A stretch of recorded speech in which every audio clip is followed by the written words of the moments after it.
प्रस्तुति काजल इवेंट के बैनर तले। और चलिए चांद भाई आप मोहताज हो जाइए।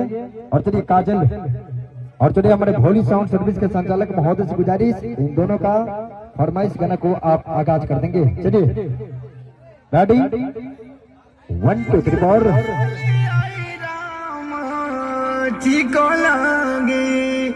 अरे टीका हो रउआ तो बोली मत हमरा से। तो अरे तुम का हालत कहले बाड़ू। रउआ बात मत करी हमरा से, कोनो मतलब है हमरा से। रउआ तो अपने धुन में रहे के बा हमरा। अरे बतिया का भल में बताइबे कि बेलमुंड बिगड़बे हमार ना मनबे। बताओ का भइल बा।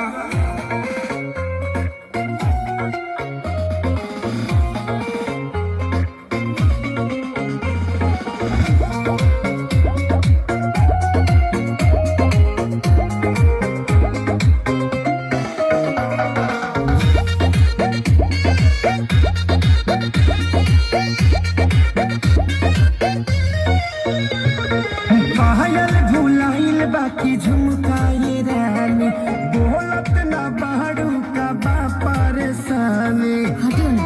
अरे बोला का बात बा। पायल भुलाइल बाकी झुमकाए रानी बोलत ना बाड़ू का बाटे परेशानी। काहे तोहर भोरे से लटकल बलोला हो लटकल बलोला। हाँ तो सुनी ना।